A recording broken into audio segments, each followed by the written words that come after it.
परमात्मा एक है, पर उसे व्यक्त करने के तरीके अनेक हैं। ईश्वर ने अपने भक्तों को ये बहुत बड़ी सुविधा दी है कि उसको विभिन्न तरीके से प्राप्त किया जा सकता है।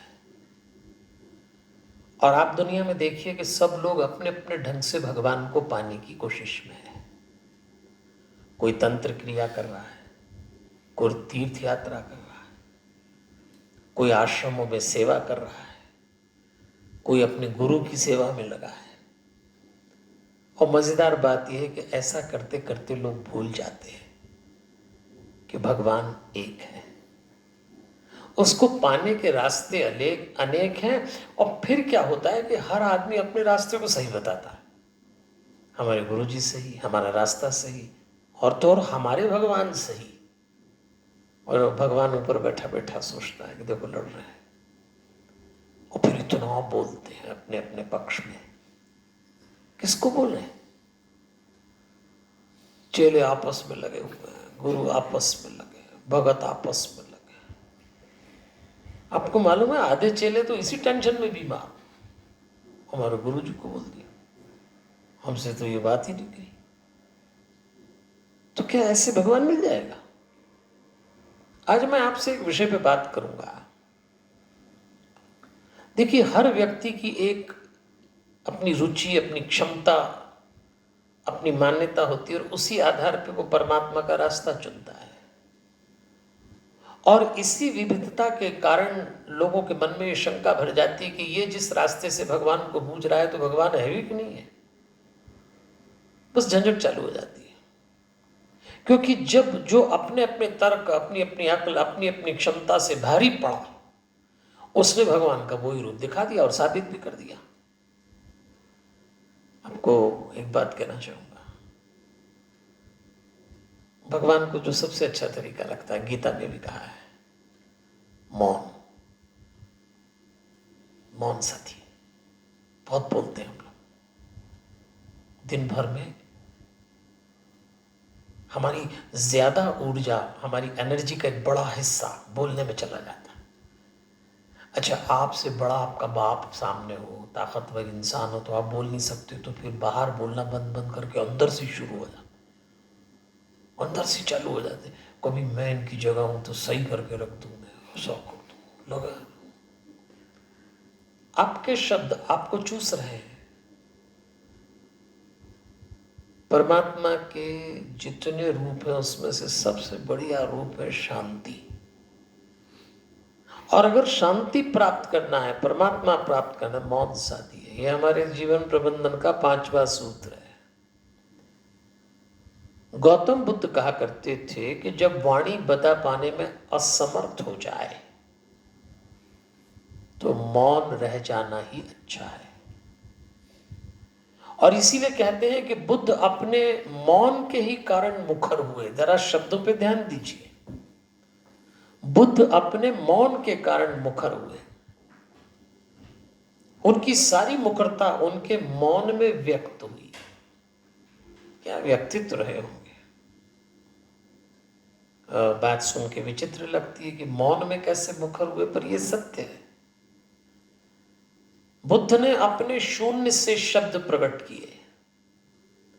उन्होंने अपने मौन से परमात्मा की छवि का निर्माण कर दिया था। वे कहा करते थे कि जब सत्य का सम्यक दर्शन हो जाए, परमात्मा की अनुभूति हो जाए, तो फिर बोला कैसे जा सकता है। फिर तो आनंद आनंद है। वो मौन की मस्ती है।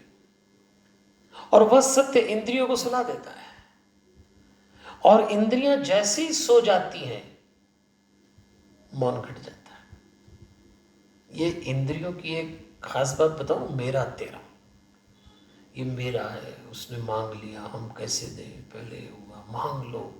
ये सब इंद्रियों का आकर्षण, इंद्रियों की मांग है। तो इसीलिए बुद्ध अपने जीवन में परमात्मा और आत्मा को लेकर मौन होते गए। गौतम बुद्ध के लिए कहा जाता है कि उन्होंने वर्षों तप किया, लेकिन अचानक एक दिन, अचानक सूर्योदय के पहले उनको भगवान के दर्शन हो गए। वो कौन सी भगवान के? आत्मदर्शन जिसको कहते हैं। और उनके रोम रोम से आवाज आने लगी कि मैं बाहर ढूंढता था जिसको, वो मेरे भीतर निकला। और मौन की इस घटना ने सिद्धार्थ गौतम को बुद्ध बना दिया।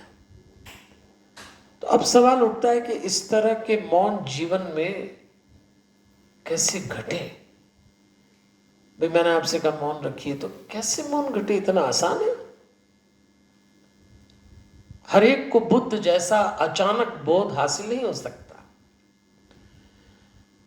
तो ये मामला है अभ्यास का। एक छोटी सी कहानी में चलते हैं। एक शिष्य इस बात के लिए बहुत बेचैन था कि मेरे भीतर मौन नहीं घटता, और आखिर मौन होता क्या है, इसकी वो लंबी चौड़ी व्याख्या सुनने में रुचि भी नहीं रखता था। तो एक दिन गुरु से संक्षेप में पूछा कि समझाइए, लेकिन संक्षेप में समझाइए गुरु जी, मौन क्या होता है? तो गुरु ने कहा कि इसको मौन समझाने के लिए शब्दों को भी मौन देना पड़ेगा। तो गुरु ने कहा मैं 2 सवाल करता हूं, तुम संक्षेप में उत्तर देना। पहला, तो तुम सुनते कैसे हो, कान से या मन से? तो शिष्य बोला कान से। तो गुरु बोले गलत, तुम कान से नहीं सुनते, तुम मन से सुनते हो। फिर उन्होंने प्रश्न पूछा, तुम खाते हो तो उस समय स्वाद किससे लेते हो, जीभ से या मन से? तो उसने कहा सीधा उत्तर, जीभ से। बोले गलत, तुम मन से खाते हो। सारा स्वाद जितने हैं वो सब मन से हैं।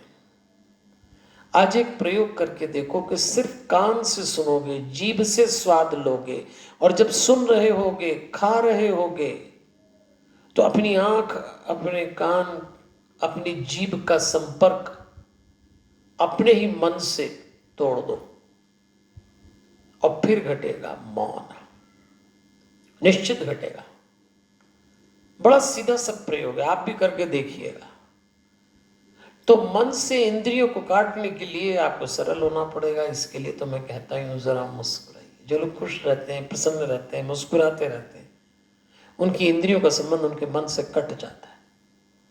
तो ध्यान देना, बारीक सा प्रयोग है पर बड़ा सरल है। जब पढ़ने बैठो तो आंख देख रही हो तो मन से काट देना। जब भोजन करने बैठो तो सिर्फ जीभ को स्वाद देना, मन से काट देना।